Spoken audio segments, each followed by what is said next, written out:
구원받는 성도의 기쁨. 네. 실제적으로 우리가 아모스서를 처음부터 끝까지 우리가 봤지만 하나님 앞에 오늘 미가서 선지자는 민족의 심판과 많은 그런 쓴소리를 하지만 미가서는 하나의 다른 점이 있는데 미가서 선지자는 예루살렘 성전 파괴가 마지막으로 보지 않고 오히려 새로운 구원의 시작으로 보고 있다는 사실입니다.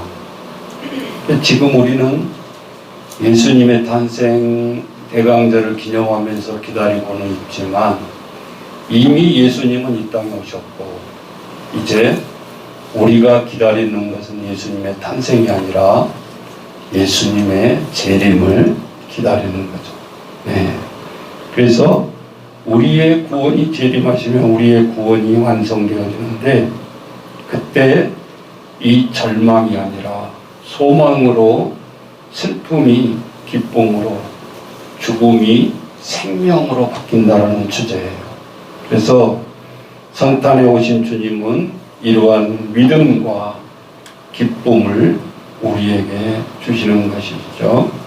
자, 우리 미가서 오늘 3장 12절에 보시면 먼저 이러므로 그러니까 너희로 말미암아 시온은 갈아엎은 밭이 되고 예루살렘은 무더기가 되고 성전에 사는 숲풀의 높은 곳이 되리라 라는 말씀이잖아요. 그래서 시온은 갈아엎은 밭이 된다. 그리고 예루살렘은 무더기가 되고 성전에 사는 숲풀의 높은 것이 되리라. 자, 미가서의 전체의 주제의 성구이기도 합니다. 그래서 실제적으로 이 미가서는 6장 8절에 보면 이런 말씀이 또 나오죠. 자, 같이 한번 읽어봅시다. 6장 8절 시작. 사람아 주께서 선한 것이 무엇임을 내게 보이셨나니 여호와께서 내게 구하시는 것은 오직 정의를 행하며 인자를 사랑하며 겸손하게 내 하나님과 함께 행하는 것이 아니냐. 자, 우리 아모스서를 다시 한번 우리 배웠던 것을 상기하면 아모스에서는 두 가지를 정확하게 지적했죠. 뭐였어요? 하나님의 공의와 정의. 자, 오늘 미가서에는 공의는 지금 안 나오고 있지만 하나님의 똑같이 정의에 대한 얘기를 하고 있어요. 여호와께서 내게 구하시는 것은 오직 정의를 행하며 예수님을 사랑하며 인자 하나님을 사랑하며 겸손하게 내 하나님과 임마누엘 함께 행하는 것이 아니겠느냐. 오늘 미가서 선지자도 공의라는 말을 안 하고 있지만 사실 하나님 앞에 정의를 행하면서 하나님을 사랑하면서 겸손하게 나아갈 것을 얘기하고 있습니다. 자, 미가서 한 장 더 가서 2장 2절에 보면 어떤 일들이 있었는가. 미가서 2장 2절에 보면 땅들이죠. 그 당시에 밭들을 탐하여 빼앗고, 그죠?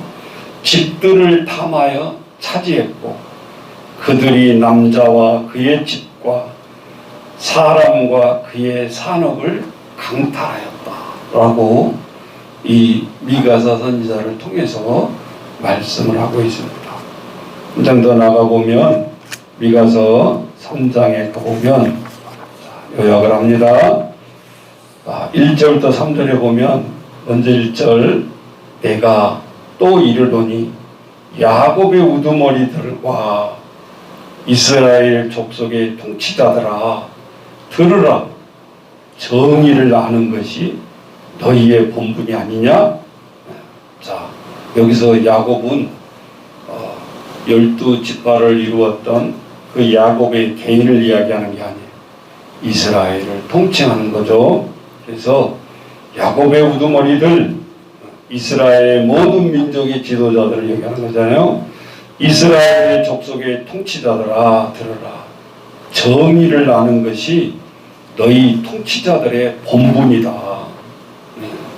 이 정의를 망각한 이 미가서 선지자는 강조를 하고 있잖아요. 자, 한 장 더 넘겨보시면 미가서 3장 2절에 너희가 선을 미워하고 무엇을 기뻐해요? 악을 기뻐하고.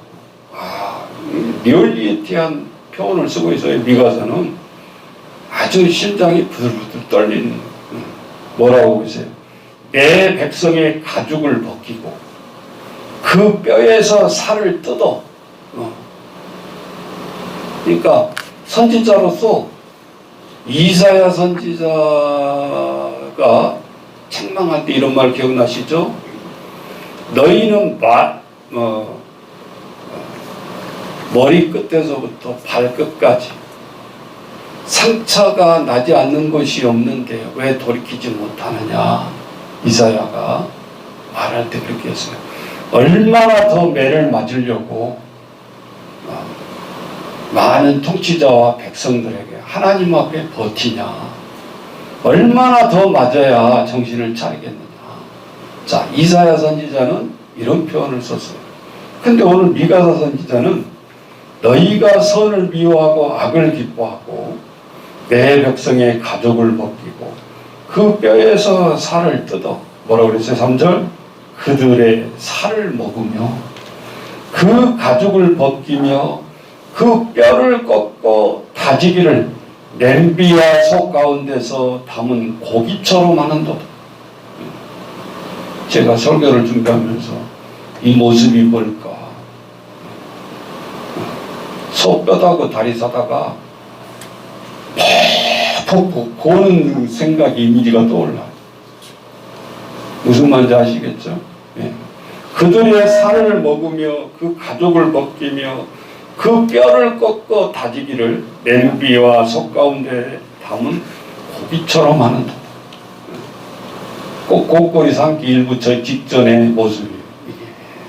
예. 자, 인간을 낳게서 그 진한 국물이 맛있다고 그러고 또 우려 먹고 또 우려 먹고 한 4번 5번까지 우려서 밥에다 드시지만 오늘 하나님의 상징을 가만히 보면 정말 백성들의 능골을 다 빼먹는 이 통치자들의 모습을 이렇게 표현하고 있어요. 네. 자, 우리 먼저 하나님의 말씀을 보았고 이 미가는 독립심이 강한. 자, 우리가 먼저 했던 아모스는 출신이 무슨 출신이라고 했어요? 네? 뽕나무. 네. 그것은 농촌 출신이었어요. 이 미가서도 농촌 출신이었어요. 네. 그래서 부패한 도시 문명을 신랄하게 비판했고, 이사야는 예루살렘이 망하지 않을 거라 예언했지만 미가 선지자는 심판이 예루살렘과 성전까지 포함될 것이다. 그리고 오늘 아까 3장 12절 우리가 했죠. 시온은 갈아엎은 밭이 되고 예루살렘은 무더기가 되고 성전에 사는 숲풀의 높은 곳이 되리라. 하나님 앞에 성경 구절을 통해서 미가사의 심정을 알 수가 있습니다. 그래서 미가 선지자는 정의와 공의를 행하지 않는 지도자들의 재판관들의 부정부패를 하나님께서 정의롭게 심판할 것을 예언하고 있고, 미가 선지자는 메시아가 평민 가운데 미천한 자의 모습으로 예언을 하고 있습니다. 그래서 우리가 5장에 나오지만 베들레헴 에브라다야 너는 유다 족속 중에 작을지라도 이스라엘을 다스릴 자가 내게서 내게로 나올 것이라. 그분의 근본은 상고에 영원에 있느니라. 그래서 우리가 주님의 성탄절을 기다리는 절망을 소망으로, 그리고 슬픔을 기쁨으로 바꾸기 위한, 우리가 이제 대강절을 하나님 앞에 두면서 성탄절의 의미를 되새기면서 기다려야 되는 대강절 세 번째 주일을 우리가 맡고 있습니다. 그러니까 하나님께서 첫 번째, 우리가 미가 선지자는 하나님의 산에 오를 것에 대한 기쁨을 얘기하고 있다. 첫 번째가, 그래서 우리가 복음으로 하나님 앞에 이 교회들이 구원의 기쁨을 왕성하게 누리고, 예수님의 복음이 들어가는 곳곳마다 항모리 같았던 세상을 옥토로 바뀌게 되고, 교회에서 복음의 말씀이 꽃을 피우게 된다라는 말씀입니다.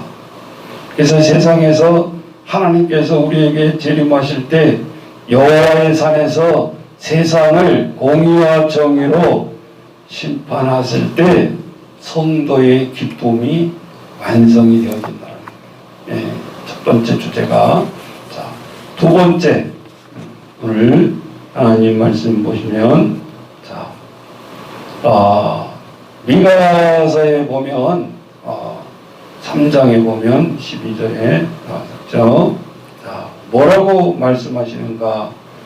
자, 주님은 전쟁을 좋아하는 사람 아무도 없겠죠.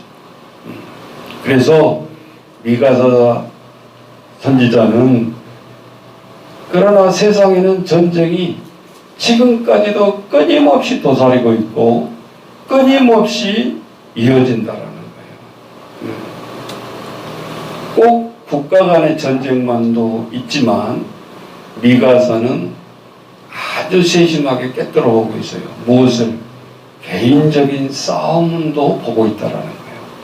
그래서 기업의 경쟁이라든지 지역의 분쟁, 그리고 민족과 국가의 전쟁이 인류의 역사를 이어가고 있다.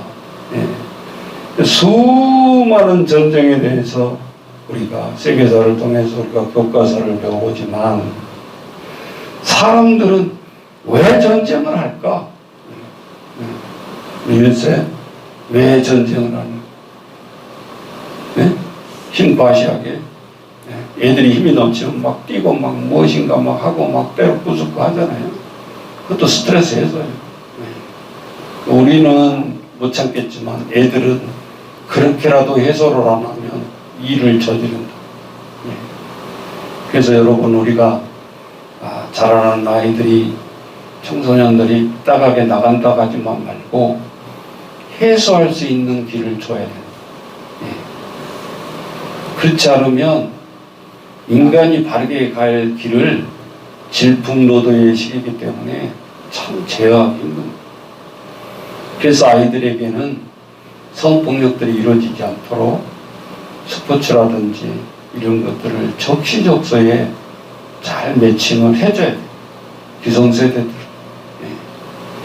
그냥 가만히 얌전하게 가만히 앉아있어라. 그건 정신병자지. 13세, 15세가 가만히 앉아있다. 그거 이상한 거죠. 질풍노도의 시기라고 했으니까 아이가 착하든 악하든 성격은 똑같다. 그 시기에.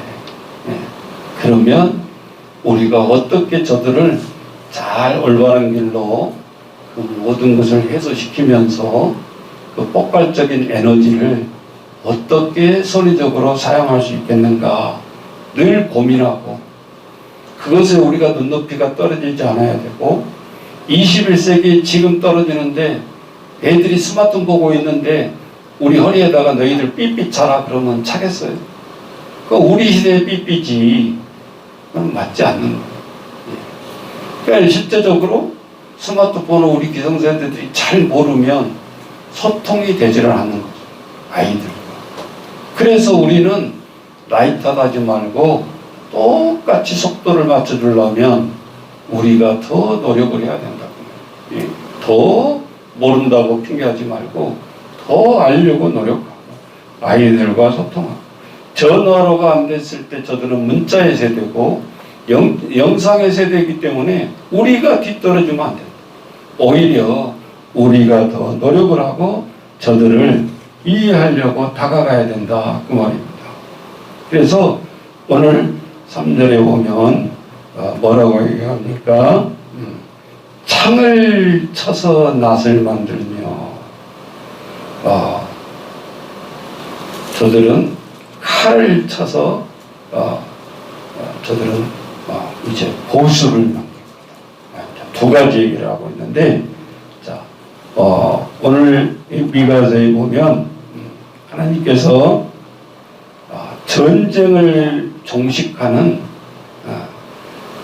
성도들에게 상징을 하나 가르쳐 주는데, 저들은 창을 보습을 만들 것이고, 칼을 뭐예요? 보습이 뭔지는 아시죠? 쟁기 가려고 할 때 이 쟁기에 이렇게 삼각형으로 붙어 있는 쇠붙이 있어, 쇠붙이. 그래야 이 땅을 팔 거 아니에요. 그리고 창으로 낫을 만들. 싸우는 무기의 창이 낫을, 곡식을 베고 추수하는. 그래서 보습과 낫이 이 전쟁의 무기가 아니라 미가사 선지자를 통해서 전쟁이 종식될 것을 이 두 가지 상징으로 가르쳐주고 있는데, 첫 번째가 뭐라고요? 보습과 낫. 창과 저들의 칼과 창이 결국은 보습과 낫으로 바뀔 것이다. 머리를 써서 얘기를 하면 백성들이 알아먹지를 못해. 이 상징이 아주 한마디에 각인이 된다고 말이죠. 그래서 더 이상 이거는 무기가 다 이제는 바뀐다. 이 말은 전쟁이 종식되고 평화가 찾아올 것을 얘기했어요. 그래서 주님께서 재림하시면 많은 민족들은 심판하시며 불신자들은 판결될 것이고, 주님의 심판과 판결이 끝나면 무리가 그 칼을 쳐서 보습을 만들고 창을 쳐서 낫을 만드는 것처럼 다시는 전쟁을 하지 않는 시대가 온다. 주님께서 재림하시면 평화가 오고 기쁨이 찾아온다라는 겁니다. 그래서 칼을 보습으로 만드는 기쁨. 자, 세 번째, 하나님 앞에 이렇게 미를 예언한 미가서 선지자를 통해서 세 번째 성도들에게 이제 당부하는 말씀은 두려움 없는 성도의 기쁨이다. 오늘 또 보니까 1000명대가 처음으로 코로나 우리가 발생한 일대로 최고 극도로 달하고 있어요. 그죠? 근데 저는 막 가슴이 뛰고 막 그래야 되는데 평정이에요. 또 지금 뭐 수천 마리, 수만 마리들이 이제 또 코로나 좀 백신 나와서 줄어드는가 했더니 또 우리나라 농가에 지금 엄청난 힘든 상황들이 또 펼쳐지고 있잖아요. 수천 마리, 수만 마리 막 매몰시키고 있고, 한쪽 질병 잡으려고 그러니까 또 이제 농가에서도 질병이 이제 또 AI가 또 엄청 발생한다고 그래가지고 아예 그 가옥들은 완전히 감옥이지. 이동도 못하게 하고 차량도 이동도 안 되고 사람도 이동도 안 되고, 그리고 다 바리케이트 치고 감시하고 있잖아요. 자, 엄청난 어려움이 우리 환경 속에 찾아오는데 두려움이 올 수밖에 없죠. 그러나 이사야 선지자를 통해서 얘기합니다. 자, 한번 따라서 해보세요. 우리가 너무나 잘 알고 있는 말씀이에요. 내가 너와 함께 함이라. 놀라지 말라. 나는 내 하나님이 됨이라. 내가 너를 굳세게 하리라. 참으로 너를 도와주리라. 하나님이 우리에게 이렇게 말씀하죠. 참으로 나의 의로운 오른손으로 너를 붙들겠다 라고 말씀하십니다. 이사야 4장 10절 말씀. 하나님께서 우리에게 그냥 아무 말도 안 하고 침묵을 지키시는 하나님이 아니시나. 너를 붙들리라. 오늘 이 말씀을 통해서 우리가 위로를 받고 하나님 앞에 우리가 두렵고 떨 수밖에 없는 환경과 처지이지만 우리는 말씀에 의지해서 이겨나가야 돼요. 베드로가 하나님 앞에 이제 예수님이 부활승천했는데 기쁨으로 받아야 되는데 제자들은 그렇지 못했어요. 예수님은 예언대로 부활승천에서 올라간 것을 보았지만 제자들의 그 다음에 바로 행동이 뭐였어요? 예수님 옆에 붙어서 한 자리에 하려고 했는데 예수님 죽고 올라가 버리고 그러면서 하는 말이 뭐라고 그래요? 이제 고기나 잡으러 가자. 자, 원래 30년 전에 고기 잡으러 다시 변신이 돼요. 예수님의 말씀의 제자, 팔로우 미, 나를 따르라. 이제 너는 고기를 낚는 어부가 아니라 사람을 낚는 어부가 되게 하리라. 예수님이 3년 동안 업그레이드 시켜가지고 제자들을 훈련시키고 잘 해놨는데 예수님이 부활승천에서 바로 그것을 치고 나갈 줄 알았는데 제자들은 이제 고기나 잡으러 가자. 다시 세상 직업으로 턴을. 근데 문제는 30년 동안 어부 생활을 해봤기 때문에 다시 턴해도 어망만 던지면 눈 감고 던져도 고기가 나와야 되고 수익이 잡혀야 되는데 요한복음 21장에 보면 밤이 맞도록 투망을 던지는데 이게 웬일인가. 고기 한 마리를 못 잡는 거예요. 고기잡이 선수 어부가. 그러면서 현장에서 많은 괴로움이 찾아옵니다. 목구멍이 포도청이라고 이거는 눈 감고도 할 수 있는 내 직업이기 때문에 다시 어부로 왔는데 이게 밤이 맞도록 이게 어떻게 된 건가. 하나님이 고기를 아마 몰고 다니셨는지 추망만 던지면 고기를 다 피해버렸는지 밤이 맞도록 베드로가 투망을 어망을 던졌다는 소리는 오기도 있잖아요. 이게 뭐지? 내가 30년 동안 이게 눈 감고 던져도 고기를 잡았는데 왜 안 잡히는 거예요? 끝까지 내 힘으로 해보겠다는 거예요.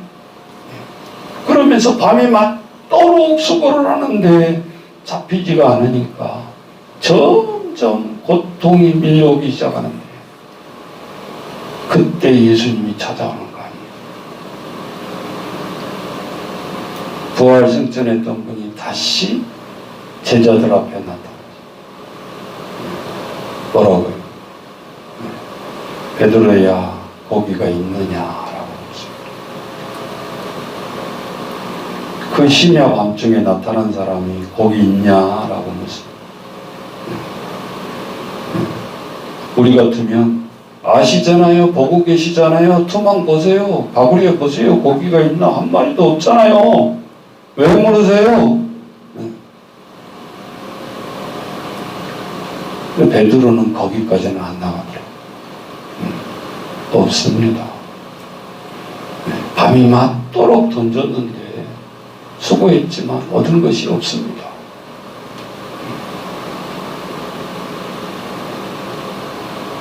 그때 예수님이 깊은 데 가서 다시 그물을 던져라 그랬어요. 걔네가 설교를 준비하면서 파봤어요. 깊은 데. 그러면 여지껏 얕은 데만 던졌다는 소린가? 네. 과학적인 사고로 있어서 깊은 데는 고기가 많이 있는 것인가? 갈릴리 배경을 찾아서 주석을 뒤덕뒤덕 해보니까 고기는 깊은 데 있다 없다? 없다. 과학적으로도 이 바닷가 이 사막에서 이 해변가에서 200m 수심까지가 최고의 고기가 많이 있는 거예요. 플랑크톤이 있어야 됩니다. 깊은 데는 고기가 없어요. 그러니까 성경에 보면 베드로가 뭐라고 답변하냐?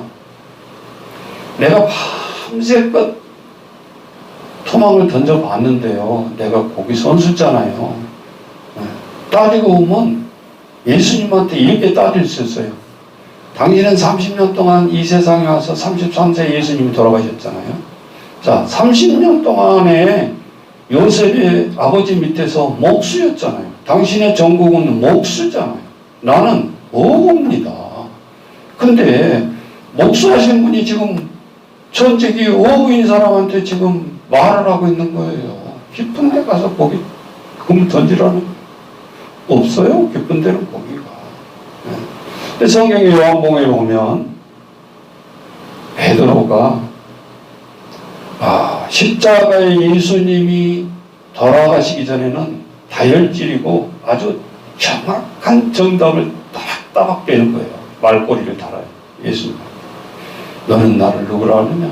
주는 그리스도시요 살아계신 하나님의 아들입니다. 100점. 근데 부활한 후에 예수님의 물음에 대해서 베드로가 달라진 거예요. 그렇게 대답하더라고 하면 베드로는 이렇게 대답이 나왔어야죠. 예수님은 목수시지만 저는 전직이 어부입니다. 제가 더 잘 알죠. 30년을 바다에 투망을 던졌던 사람인데 어디가 고기가 있는지 없는지 이렇게 따져야 돼요. 정상. 근데 베드로가 이런 대답을 합니다. 내가 밤새껏 던져서 내 전문직을 총동원해서 했지만 잡은 게 없습니다. 따라서 해보세요. 그러나 말씀에 의지해서 깊은 데 가겠습니다. 이게요, 이게 건성으로 읽으면 안 돼요. 성경은. 과학적인 사고가 있어야 되잖아요. 절대 없다니까요. 깊은 데는 고기가 더. 얕은 데서 지금 밤새껏 더 탔는데도 고기가 없는데 깊은 데 가라 그러니까. 그런데 베드로의 고백 속에는 말씀에 의지해서 말입니다. 더 세밀하게 의미하면 당신은 전공자가 아니지만 당신의 말씀에 순종해서 가라 하면 가고 오라 하면 오고. 우리가 믿음 좋은 백부장이 예수님 앞에 하는 말이 있잖아요. 하인이 죽어가니까 예수님 앞에 다급해서 내 밑에 하인 좀 예수님 살려주세요 그랬어요. 그러냐? 그리고 예수님이 직접 하인에게 가주려고 했어요. 진 같은 왕진. 그랬더니 백부장의 종이 얼마나 믿음이 좋았느냐. 예수님 굳이 안 오셔도 됩니다. 저도 100명의 밑에 부하가 있습니다. 저들이 내가 하라면 하고 오라면 오고 가라면 갑니다. 여기에서 예수님 안 하셔도 되니까 내 하인에게 직접 안 찾아도 되니까 말씀만 하옵소서. 예수님이 감동을 받는 거예요. 야, 내가 이만한 믿음을 만나보지 못했는데 참 대단한 믿음을 너는 갖고 있구나. 가라 하고 렛츠고 한마디만 하는 거예요. 근데 이 백부장이 얼마나 설레겠어요. 과연 내 부하한테 가면 병이 나았을까. 놀랍게도 집에 도착해서 내 부하를 바라볼 때 호전이 되어버렸다는 사실을. 자, 우리는 조금만이라도 의심이 되면 뭔가를 예수님을 붙들고 끝까지 뭔가를 보이는 것을 주셔야 우리는 주님 앞에 다가가려고 하는 그런 잘못된 습성이 있잖아요. 근데 오늘 미가서 선지자가 바로 이 말을 하시는 겁니다. 자, 신명기 20장 1절부터 3절에 보면 이런 말씀이 나오시죠? 자, 같이 한번 보시죠. 내가 나가서 적군과 싸우려 할 때에 말과 병거와 백성이 너보다 많음을 볼지라도 그들을 두려워하지 말라. 여러분, 우리 성경에 보면 기드온이 싸움을 할 때 하나님이 무조건 많은 병사를 붙여준 게 아니었죠. 저는 거기 말씀을 보면서 얼마나 우리가 하나님 앞에 다가가는 태도가 중요한가라는 것을 알 수 있어요. 2만 명 이상이 전쟁에 참여하겠다고 참전 지원 신청을 하고 나온 거예요. 근데 하다못해 지금 같으면 쓰리빠 찍찍 끊고 그리고 뭐 나다나 가지고 그러고 병사로 하겠다고 온 거야. 하나님 가만히 볼 때 너무 아닌 거예요. 그래서 하나님이 선출을 해요. 2만 명 나온 중에서 300명은 선출한 인원이 300명이라는 소리였고, 그때 두 가지 제시를 합니다. 사람이 다급하고 할 때 자기도 모르게 무의식 중에 평생에 살아왔던 태도가 나타나요. 그래서 사람이 참지 못한 3대 갈증이 있어요. 뭐죠? 첫 번째, 목마름, 갈증. 뭘 끝까지 못 참아요, 사람들이. 두 번째, 이제 남성들이 말하는 성령. 그래서 범죄가 일어나는 거예요. 어제 조두순이 나왔더니 막 사람들이 막 주민들이 막 몰려가가지고 이딴 놈을 왜 빨리 다시 집어넣어라. 우리 불안해서 못 살겠다. 저놈이 창문을 우리 집 맞은편에 바라보고 있는데 어떻게 불안해 살겠냐. 그건 10년 이상 살고 나니까 60세가 넘는 사람은 노인이야. 따지고.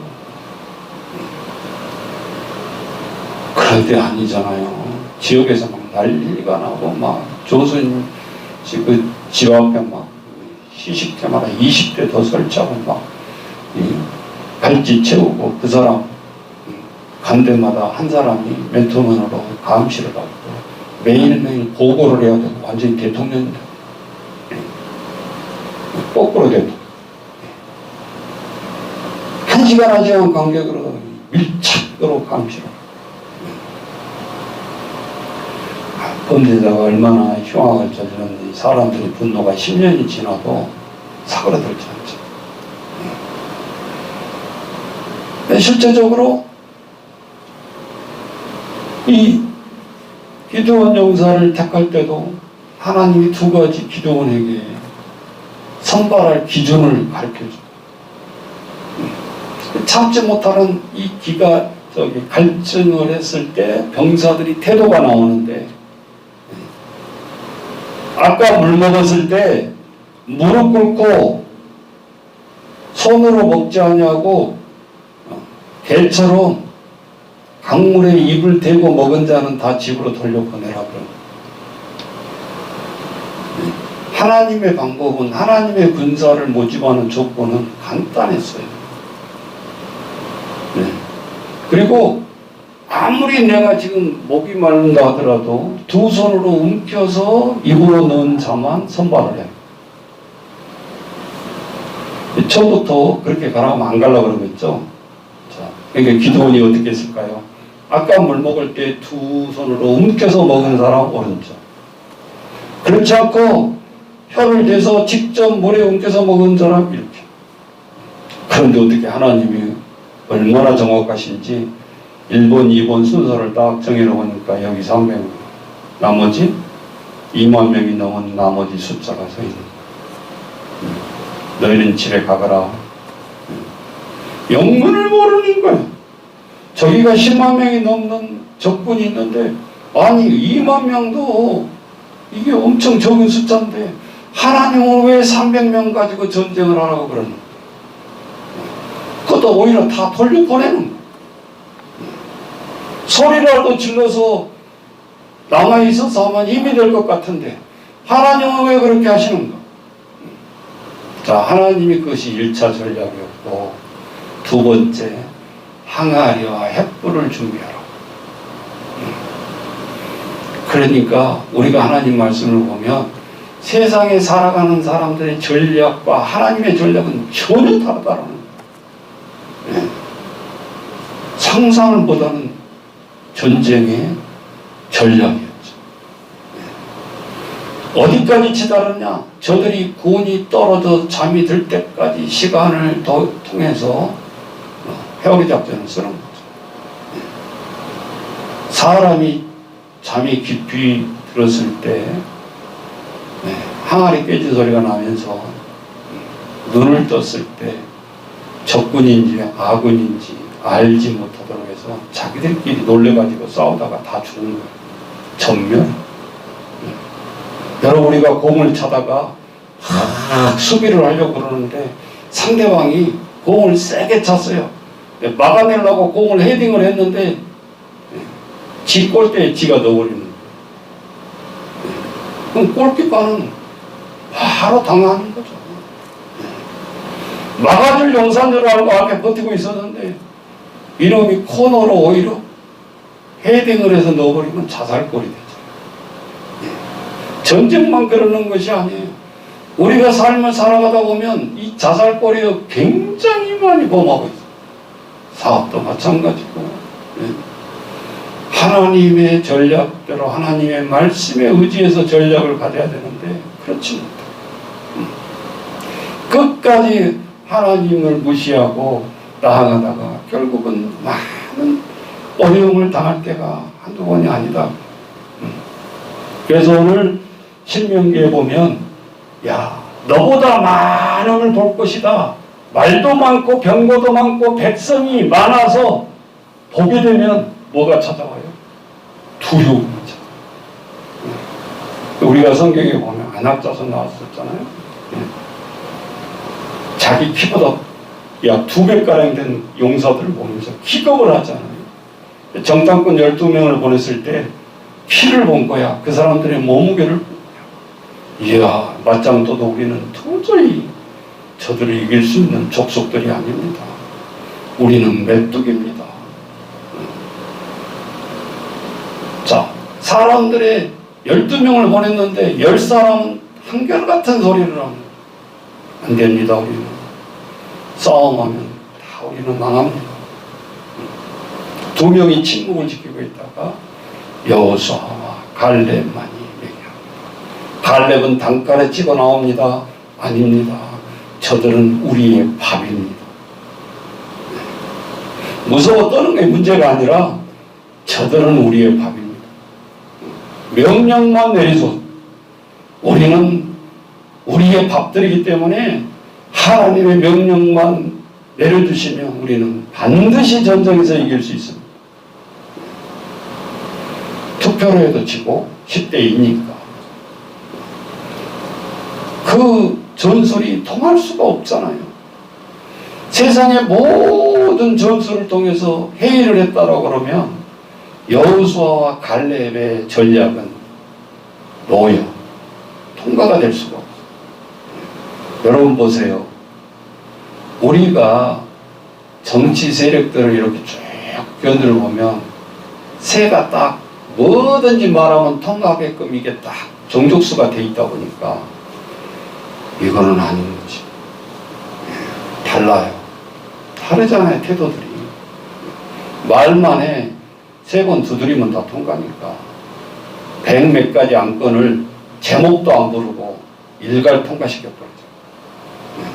자, 무조건 그렇게 하는 것이 나쁘다 그런 뜻은 아니에요. 그러나 백성들 앞에서 태도가 아니다 이거지. 여야가 분명히 잘 머리를 맞대고 하나하나 정책을 세우고 법안을 통과시키라고 우리가 국회의원들을 뽑는 거지 아니잖아요. 자, 그래서 너보다 많음을 볼지라도 그들을 두려워하지 말라. 애굽 땅에서 너를 인도하여 내신 내 하나님 여호와께서 너와 함께 하시는. 자, 여기도 임마누엘 하나님. 우리가 신앙생활 하는데 중요한 부분이 바로 여기에 있습니다. 진짜 하나님 우리가 얘기를 하고 믿음을 얘기하면서도 내가 뭔가를 결정할 때 인간이 눈으로 보이는 과학적인 사고에서 내가 하고 있는가, 아니면 믿음으로 하나님이 주신 응답 속에서 내가 일을 처리를 하고 있는가. 이게 우리에게 보여주는 말씀이잖아요. 자, 네 번째, 끝으로 하나님을 의지하는 마지막에 기쁨으로 올 것이다라는 거예요. 하나님을 의지하는 기쁨. 하나님이 우리와 함께 하신다. God is with us. 하나님이 우리와 함께 하신다. 하나님이 우리와 함께 하신다. 끝까지 어떠한 환경과 어떠한 조건 속에서도 하나님이 함께 하신다라는 이걸 놓지 않았을 때 하나님은 그거 자세를 원하시는 거예요. 신명기 마지막 절 뭐랬어요? 너희가 싸울 곳에 가까이 가면 제사장은 백성에게 나아가서 고하여 그들에게 이르되, 그 다음 보세요. 말하기를 이스라엘아 들으라. 너희가 오늘 너희의 대적과 싸우려고 나왔으니 마음에 겁내지 말고 두려워하지 말며 떨지 말며 그들로 말미암아 놀라지 말라. 자, 싸움에서의 가장 큰 적은 안 되겠네. 두렵네. 일어나.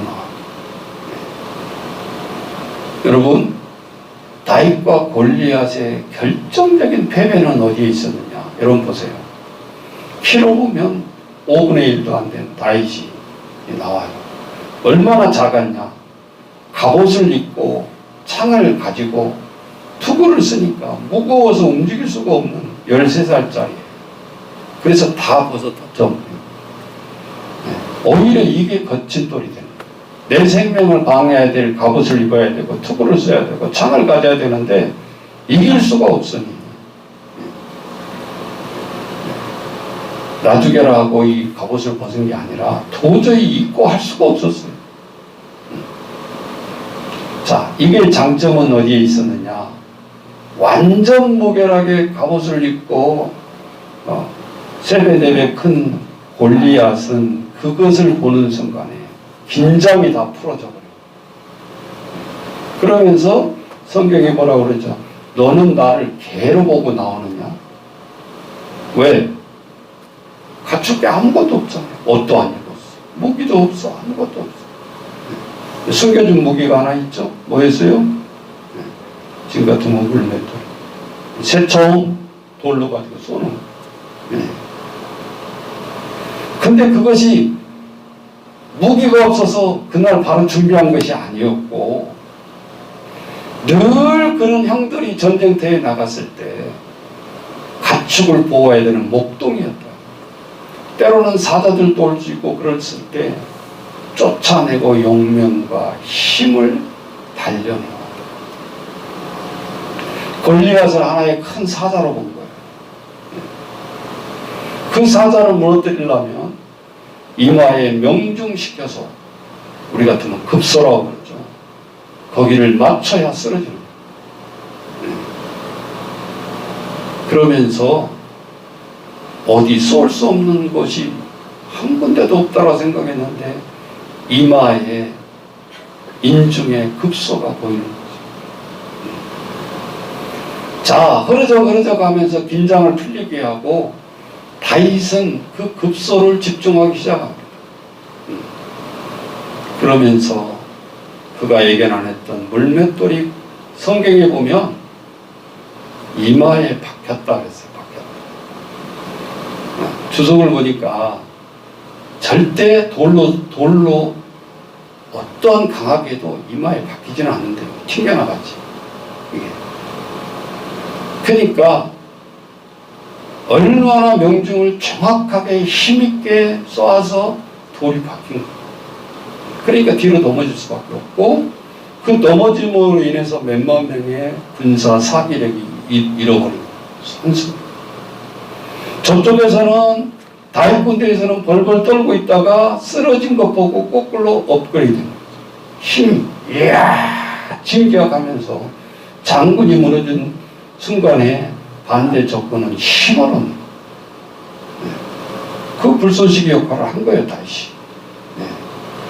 우리가 여기 보면 끝까지 골리앗에게 나갈 때 너는 왕군의 우리 하나님을 이렇게 무시하냐?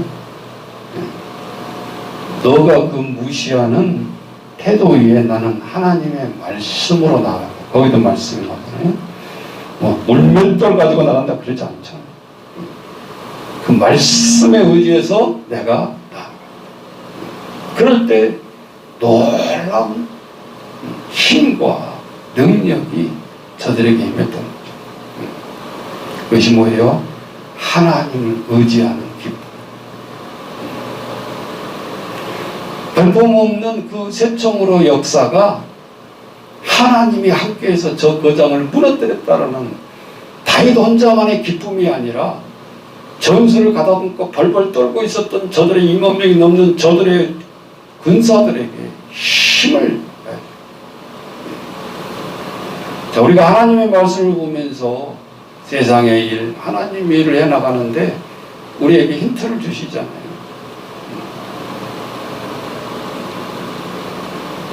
엄청난 이야기를 하잖아요.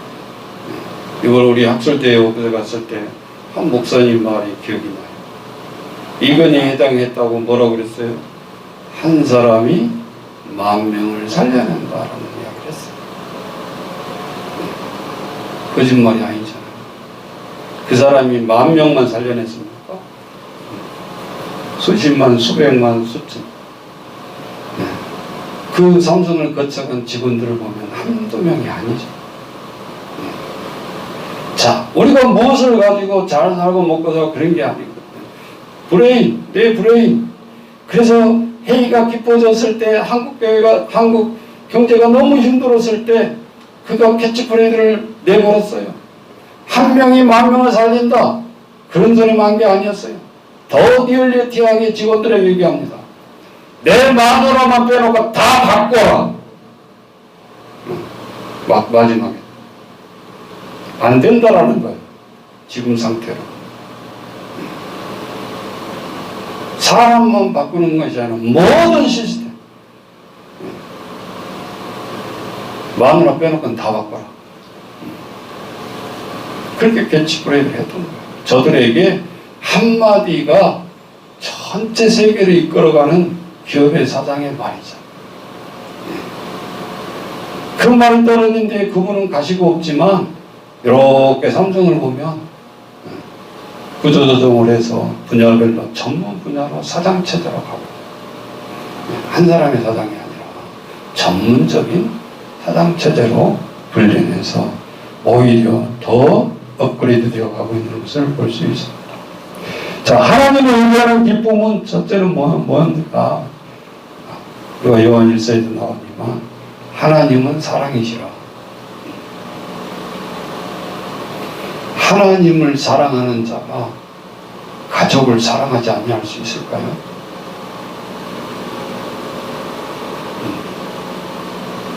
거꾸로 질문할 수도 있겠죠. 가족을 잘 사랑해야 하나님을 사랑할 수 있죠. 이렇게도 얘기할 수 있어요. 근데 하나님은 더 원하시는 것은 하나님을 사랑해라. 그 나머지 얘기를 안 해도 가족을 사랑하고 직장을 사랑하고 이거는 말 안 해도 되어질 수 있다. 진실로 하나님을 사랑하면 그 다음 말은 필요가 없어요. 해결되는. 두 번째는 뭐예요? 우리가 12제자 중에 부활할 때 나타나서 엠마오로 가는 두 제자 앞에 나타나서 예수. 우리 같으면 많은 군중들 앞에 먼저 나타날 것 같은데 갈팡질팡하고 저들이 뭔가 이제는 우리가 이제 걸어왔던 길이 끝난 것인가 너무 불안하고 지금 같으면 우울증에 빠져있던 제자들에게 나타나서 뭐라고 소근소근 묻습니다. 아니 근데 그때 말할 때 보니까 막 가슴이 뜨거워지고 예수님인지 몰랐잖아요. 갈팡질팡하는 그 두 제자에 나타나서 예수님은 확신을 주었어요. 우리가 그분이 말할 때 우리 가슴이 뜨거워지지 않더냐? 자, 글자로만 읽지 마세요. 하나님의 말씀이요. 예수 그리스도가 앞에서 말한 것처럼 우리가 성경 말씀을 볼 때 우리 마음이 뜨거워져야 된다는 거예요. 이게 하나님의 말씀을 집중해서 보고 있다는 증거. 하나님의 말씀을 보면 눈물이 나요. 하나님의 말씀을 보면 힘이 솟아요. 약을 먹어서 힘이 나는 게 아니고 하나님의 생명의 떡의 말씀을 통해서 우리에게 힘이 나게 하시고, 세 번째, 우리가 사도행전에 가보면 모든 조건보다도 예수님은 우리에게 말해요. 권사님 뭐하라고 그러지? 말씀 보라는 거 말고 사도행전에 가보면 무엇을 하라고요? 사도행전 2장에 나오잖아요. 성령을 받으라. 예수님이 십자가에 들어가시고 부활했을 때 제자들에게 첫 번째 하는 말씀이 뭐예요? 너희에게 평강이 있느냐 하면서 숨을 내쉬면서 성령을 받으라. 네. 예수님이 하신 말씀이에요. 숨을 내마시면서. 자, 성령 체험 없이는 인위적으로 안 된다. 네. 교회는 열심히 섬기다가요, 한 5, 6년 섬기면 힘들어, 못 섬기겠어. 이렇게 되는 거예요. 왜? 다 인간적인 생각으로 다가왔습니다. 힘이 날 수가 없는 거예요. 절대 인간의 생각으로 하나님 일을 할 수가 없는 겁니다, 여러분. 그래서 실제적으로 하나님 앞에 그것이 임하도록 한 거예요. 하나님이 이왕이면 내가 주인공이 되게 해주세요. 내가 이왕 성령을 받고 일하게 해주세요. 그리고요, 내 남편의 일들, 자녀의 일들, 건강의 문제, 뭐 죽음의 문제, 이게 집중하면 다 해결이 돼요. 따라오는 거거든요. 하나님 이렇게 해주면 내가 이렇게 할게요. 하나님 이렇게 했으니까 하나님 이렇게 해주세요. 그게 조건부 신앙이고 그거는 아닌 거예요. 그거는 누구라도 그런 얘기를 하죠. 근데 하나님이 원하시는 우리의 사역의 태도는 그게 아니다. 뭐예요? 하나님의 우리 말씀하는 대로 우리가 성령을 받아야 돼요. 왜냐? 성령은 우리에게 먼저 평안을 주시고 기쁨을 주시기 때문에 그걸 받으라는 거예요. 네. 신학교 가서 신학해라 그런 뜻이 아니에요. 네. 여러분 우리 학술대에서도 한 명 넣고 성장한 영상을 보셨잖아요. 저 경북의 양산. 네. 그 목사님 뵈면서 내가 그날도 너무 울컥한 이유가 원로 목사님 됐었어요. 은퇴뿐만 아니라. 네. 이 일을 교회에서 더 나설 수 없는 이치요. 근데 뭐라고 하셨죠? 이제부터 개척을 다시 해야 되겠더라. 이제부터. 뭐 교회를 크게 안 세운 것도 아니고 성장 안 한 것도 아니고 근데 굉장한 해안이 남아 있으신 거예요. 한 분의 원로 목사님은 아이고 좀 설교 나오시니까 너무 좋다 그랬는데 그분은 뭐라고 그랬어요? 2주일 쉬니까 너무 못 견디겠다는 거예요. 하루에 4번씩 설교하다가 이제 원로 목사님 빠지세요 그러니까 하루에 가만히 있어야 되니까 우리 에레미야 선지자가 하나님 앞에 화내면서 하다 핍박하고 진흙 구덩이에 던져서 나를 죽이려고 하니까 너무 생명의 위협을 느끼고 하면서 하나님 앞에 하나님 이제 복음 전하지 않습니다 라고 이렇게 머물렀던 거죠. 하루 이틀 쉬는 것은 괜찮겠죠. 에레미야 선지자의 말이 그 양산의 목사님 말 아니에요. 하나님 이제는 복음 안 전해도 돼. 에레미야가 뭐라고 울부짖었습니까? 하나님 외면하고 복음을 안 전하려고 의도적으로 앉아 있으니까 내 골수가 사무치고 내 중심이 불붙는 것 같아서 견딜 수가 없나이다. 아멘. 예. 저는 그런 생각을 해봤어요. 그렇다. 원로 목사가 됐을 때 더 개척이 쉽겠다. 왜? 도와줄 수 있잖아요. 그게 개척을 한다는데 돈 사놓고 뭐 하겠어요? 응? 문제는 노명이 죽지 않고 하나님 일을 하겠다는데 거기에 문제가 있는 것이지. 응? 얼렁얼렁하면서 놀러 다니려고 그러고 휴양지 했다고 그러고 아니잖아요. 개척은 그렇게 하겠다는 뜻이 아니잖아요. 내 목숨이 다하는 동안 세상에서의 형식적인 70세, 75세 은퇴가 있지만 그거는 시작에 불과하다라는 하나님의 일 속에서 오늘 우리들이 그런 상황에 나가야 되는데 교회만 그러는 것이 아니라 우리나라 저출산 마이너스로 계속 가고 있는 시대에 이렇게 되지 말라는 법이 없어요.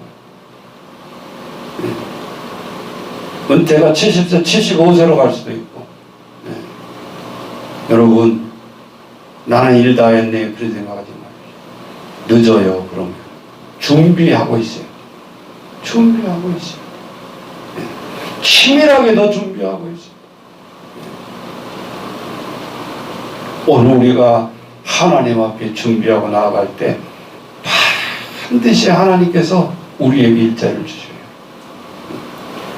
그날 아침부터 우리 감독님 가가지고요, 감독님 좀 1시간 전에만 가도 되는데 오전 10시부터 가셔가지고 저녁 6시 마지막에 총신대 우리 손명덕 교수님이 가시면서 오셔서 한마디 하는 우리 총신대 원격대학원에 강사들이 필요합니다. 감독님도 유튜브 수업 계획서 올려주시고 목사님도 거기서 계획서 내시고. 자, 오늘 우리는 그런 것은 일터로 생각 안 하고 간 거예요. 하나님 앞에 우리는 무식 중에 우리가 일을 하고 있다고 하지만 처음부터 끝까지 보고 계신다는 거예요. 하나님도 보고 계시고 사람들도 보고 있고. 우리 인간으로 무슨 일을 한다라고 생각하면 안 된다.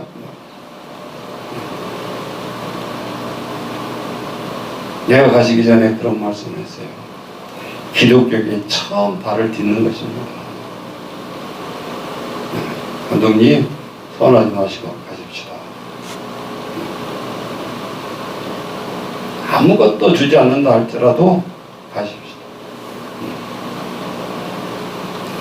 자, 우리가 일을 해 나가는 데 있어서 어떤 조건부가 우리가 되면 그게 무슨 힘이 있겠냐 그 말이에요. 그래서 성령을 봐야 된다. 성령은 우리에게 평안을 의지하여 행하여 오직 우리는 하나님의 여호와 이름을 의지해서 영원히 행하리로다. 요한복음 14장 다음 장 한번 볼까요? 네, 자, 같이 보세요. 자, 마지막에 말씀을 하고 있어요. 평안을 너희에게 이치노니 그랬잖아. 곧 나의 평안을 누구에게 준다? 너희에게 준다. 코로나 힘들고 질병 많고 당연히 힘들죠. 인간인데 어찌 태평하다 할 수 있어요? 근데 하나님 우리에게 말씀하셔요. 이 평안을, 나의 평안을 너희에게 준다. 이게 보이는 거 아니잖아요. 물건이 아니잖아요. 하나님 앞에 성령을 간구했을 때 하나님께서 우리에게 평안을 주신다. 내가 너희에게 주는 것은 세상이 주는 것과 같지 않다. 그러니까 세상 사람들 이해를 못하는 거예요. 우리가 받는 것에 대해서. 성령이 뭐 눈에 보이지 않는 것들이 뭔데? 뭔데 저걸 받으려고 저렇게 울면서 회개하고 기도하고 하는 거야? 몰라. 안 받아봤는데 그 기쁨을 어떻게 알고 줘? 미친 사람으로 보일 뿐이지. 내가 너에게 주는 것은 세상에 주는 것과 같지 않다. 분명히 얘기했죠. 너희는 마음에 근심하지도 말고 두려워하지도 말아라. 이게 우리가 예수님의 제자로서 살아가는 마지막 태도라는 거예요. 이겨내는 마지막 태도라는 거예요. 그냥 어려우니까 목사님이 위로하려고 이 말씀 하는 게 아니라 실제 현장도 그렇더라고요.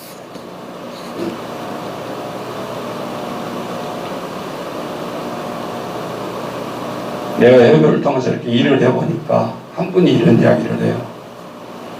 야, 왜 20년이 다 돼가는데 이게 하나 못 바꾸냐? 왜 하나로 하자는데 왜 하나로가 못 되냐? 누군가는 나서야 되지 않냐? 다 이권이 개입돼 있고, 다 목구멍이 포도청이라고, 다 자기 거 챙기려고 안 되는 거예요. 목사님 간단하지 않아요? 목을 내놓고 문제를 해결하려고 생명을 걸면 되는데, 그게 안 되는 거죠. 생명을 내거는 일이 아무나 할 수 있는 일이 아니죠. 그래서 어려운 거예요. 리더가. 그래서 사람들이 영웅을 길러내기도 하지만, 뭐라고 그래요? 시대가 영웅을 부른다고 그랬어요. 나 영웅 돼야지, 그 영웅 된 게 아니라, 악한 세대의 힘든 세대에 사람이 쓰임을 받을 때 이 사람이 단 1%의 영웅 되고자 하는 마음이 없었지만 영웅이 되어지는 거라니까요. 똑같아요. 하나님의 사람. 내가 선교하고 싶어서 선교하는 것이 아니라 하나님 앞에 이거는 아니다라고 할 때 끝까지 하나님 앞에 고집을 부르면 선교를 당하게 되지 않아요. 세상 사람들과 타협을 하게 되면 이제 그게 비굴한 자가 되는 것이고.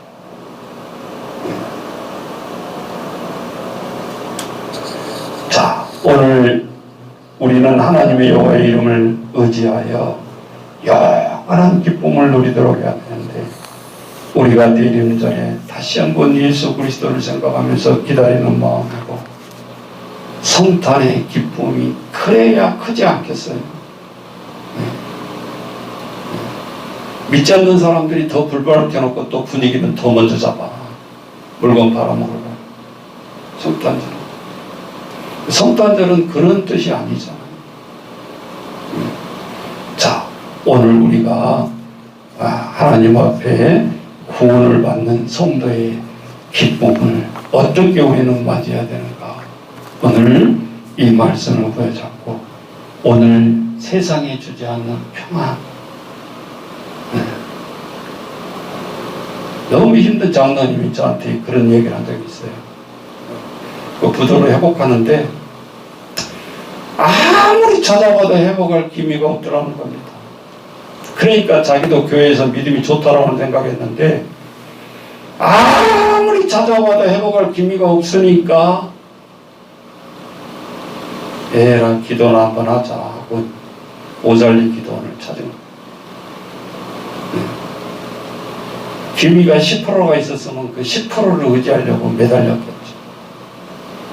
놀랍게도 움직일 수 있는 환경이 아니고 도와줄 수 있는 환경이 아니기 때문에 하나님 앞에 매달린다.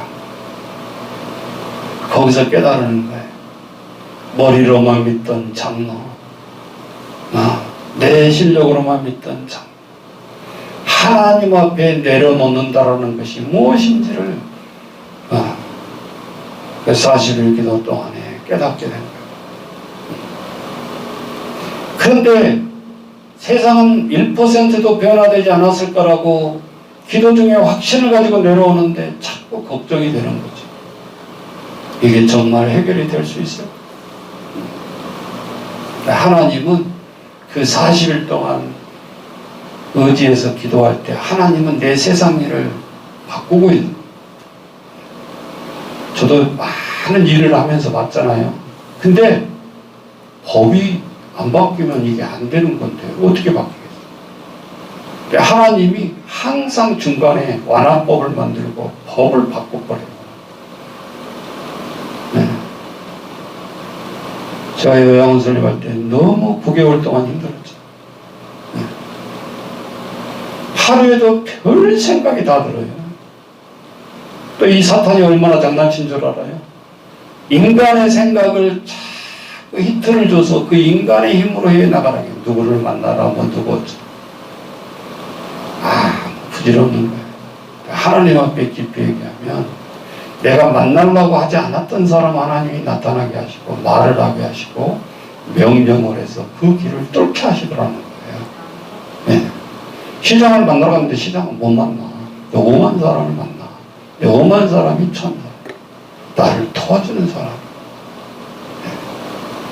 물론 평상시에 신뢰가 있었고 나를 바라보는 그분도 뜻도 있었으니까 더 쉽게 될 수 있었고, 한 번도 안 쳐다본 사람 이름도 모르고 얼굴도 모르는데 쉽겠습니까? 그래서 우리가 주의 일을 한다는 것이 별거 아니지만, 주의 일도 성실하게 할 때 보이지 않는 사람도 말은 안 하고 있지만 보고 느끼고 있다라는 거예요. 그게 중요해요. 다 몸살고 싶고 누가 다 자기 피해의식이 있는데 해결해 주려고 그러겠어요. 한 발짝도 나가려고 안 씁니다. 도와준다고 하지만. 오늘 우리가 하나님 앞에 이 말씀을 붙들고 세상이 주는 것과 절대 같지 않다. 주님이 우리에게 주신 그 평안은 그거는 살 수 없는 거다.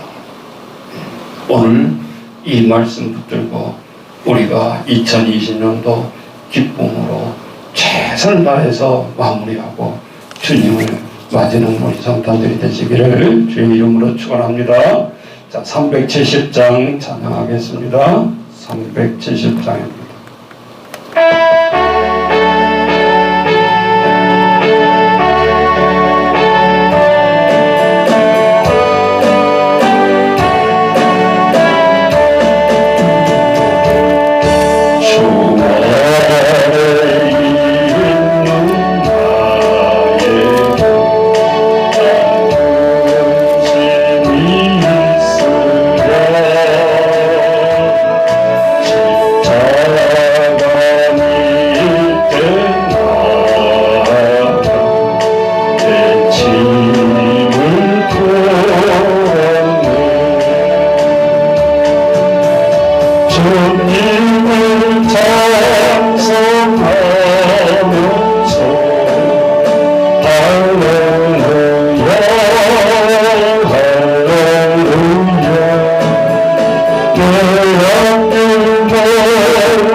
바라보시면서 늘 우리를 통해서 아버지 성령 탄식하심을 도우시며 이 시간도 위에 찾아오셔서 아버지 주로 말씀하시는 주님 한 명 한 영혼들 아버지 주로 영혼들을 잃지 아니하시고 이름으로 기도하는 영혼들 뵙게 하시고 나아가게 하시고 온전한 성령 가운데 함께하게 하시고 아버지 주여 지혜를 주시사 온 몸들이 치고 있는 모든 성도 아버지 주여 함께하여 주옵소서.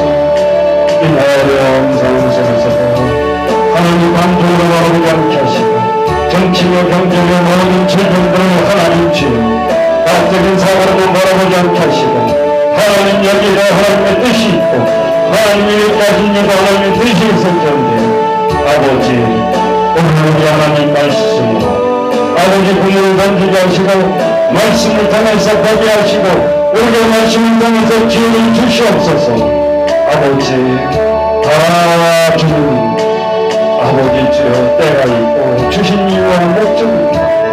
아버지 때는 하나님은 이웃나라에 들어서서 전쟁의 도구로 사용하시고 이 민족들을 통해서 이 역사를 빼앗기 위해서 하나님 전쟁도 일으키신 것을 우리는 알고 있습니다. 하나님 주여 붙들어 주옵소서. 무엇을 하나님이 요구하시는가? 이 시대의 민족은 무엇을 요구하고 계시는가? 이 시대의 아버지 일어날 때의 한국교회에 무엇을 하나님은 요구하고 계십니까? 무엇을 하나님은 아버지 개혁하고 원하십니까? 아버지는 우리들로 바라보고 도와주옵소서. 그저 질병에 무서워 벌려서 떨고 우리의 입만 먹는다고 해야 되겠습니까? 하나님 주여 붙들어 주옵소서. 오늘 거기에 나아가는 저희를 한 영혼 한 영혼을 들가는 주여 되도록 떠오게 하시고 이 전쟁을 핑계 삼아서 하나님과 점점점 멀어져가는 한국의 위기가 자리고 있지 않는가 아버지 다시 한번 바라보게 하시고 우리 모든 참여하는 믿음의 식구들이 어떻게 다시 나아올 것인지 하나님 주여 바라보게 도와주옵소서. 두려워떨지 않게 도와주옵소서. 하나님 한 사람이 뭐 두려운 것입니까? 하나님 어차피 하나님 우리는 하나님 앞에 가는 심판을 받을 것이요 한번 죽는 것은 하나님이 정하는 이치가 없고 그 앞에 겪고로 심판 앞에서 우리는 심판을 받게 될 것입니다. 하나님 주여 붙들어 주옵소서. 우리의 인생을 한 시간도 되돌릴 수 없고 우리의 남은 연수도 하나님 주여 주님만 하십니다. 언제나 우리 그 죽음을 날 수 없사오나 아버지 그것에 축전하지 않게 하시고 우리의 인생을 무조건 아버지 연장하는 데만 우리가 아버지 지어야 될 것이 아니라 진정으로 돌아보게 하시고 생을 아끼게 하시고 주님 무슨 우리의 삶을 따라서 살아가는 저희를 내주시도록 아버지 인도하여 주옵소서. 이 정도를 위해서 기도합니다. 하나님 주여 붙들어 주옵소서. 어차피 하나님 주의가 되도록 하옵사오니 아버지 주의 모든 공의와 정의가 복으로 잘 집행하게 하옵시고 아버지 주여 오늘들이 부끄럽고 안타까운 행위를 되지 않도록 아버지 도와 주옵소서. 그래서 백성을 구원하게 하시고 저희의 눈물을 흘리며 하나님이 나라의 역사들을 아버지 주여 오늘을 해달라고 하나님 주여 한국하는 자들에게 하나님 붙들어 주옵소서. 오늘 백성의 땅과 애국양과 아버지 주여 단결론이 필요합니다. 솔직하게 노력하게 하시고 하나님 주여 고난들 속에서 우리 영자들을 보지 않도록 하나님 인도하여 주옵소서. 강가가 없어서 아버지 주의 시구를 빼옵소서. 영화의 배우들을 하나님 주여 오히려 하나님 주여 더 하나님 앞에 빼주는 기능하게 하시고 하나님 앞에 있는 저희를 강구하게 하시고 전적으로 하나님 앞에 아버지 의자는 우리의 신앙을 걸주시고 아버지 전하여 우리는 모든 한국교회가 되겠더라. 아버지 서겠더라 주옵소서.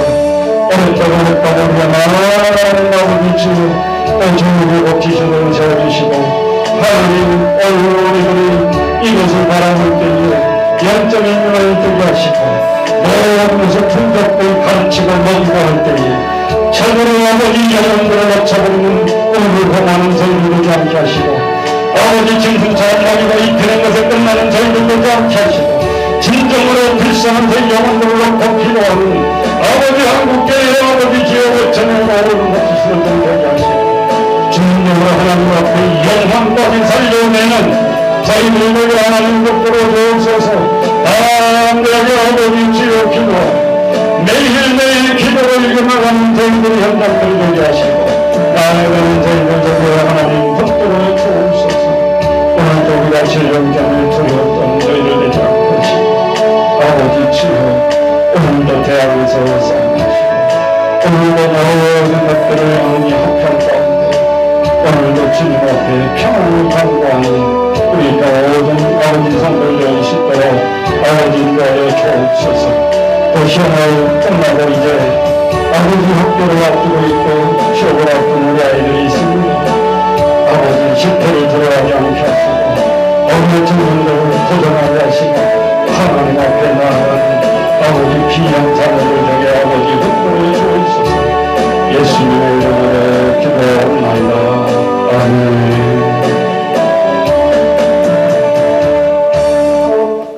다 같이 일어나셔서 레위 10장 절 찬양하겠습니다.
기도하십시다. 하나님 아버지, 감사합니다. 어려움 속에서도 오늘 우리들이 평안을 찾게 하시고 하나님이 주시는 그 평안을 세상에 주는 평안과 다르다고 했습니다. 하나님 주여 붙들어 주시고 어려움 속에서 힘있게 말씀에 의지해서 오늘도 하나님 앞에 나아가는 저희들 되게 도와주옵소서. 세상이 모두가 어렵습니다. 하나님, 이럴 때 우리가 잡부자애가 아니라 하나님이 또 우리에게 지혜를 주십니다. 하나님 주여, 이 어려운 시기에 또 사람을 쓰십니다. 아버지, 오늘 우리들이 다 하나님의 아버지 도구로 쓰임받을 수 있도록 간구하게 하시고 나태하고 게으르지 않고 오늘 우리들이 시간을 호송세월하지 않게 하시고 더 시간을 내서 준비하게 하시고 철저하게 위기를 극복해 나가는 하나님의 모든 사람들이 되어줄 수 있도록 아버지 평강의 식구들을 축복하여 주옵소서. 드리는 물질에 하나님 주여 곳곳에 전에 하나 만에 하나 더 쓰임받게 하시고 어쩌든지 하나님 우리 교회에 땅 한 평 없습니다. 하나님 일자리 창출을 통해서 30명, 50명, 100명을 먹여 살리는 능력 있는 교회 되게 하시고 나아가게 하나님 붙들어 주옵소서. 지경을 넓혀 주옵시고 하나님 많은 어려움 속에 있지만 하나님 뜻이 어디에 있습니까? 아버지 잘 해결해 주옵시고 나아갈 수 있도록 아버지 축복하여 주옵소서. 지금은 주 예수 그리스도의 은혜와 성령의 교통하심이 오늘 구원받는 성도의 기쁨이 무엇인지 오늘 말씀에 새기고 세상에 두려움 없이 평안의 마음으로 나아가 또 한 주간 주님과 동행하기로 하나님 앞에 다짐하는 우리 모든 성도들 머리에 영원토록 함께 하시기를 축원하옵나이다. 아멘.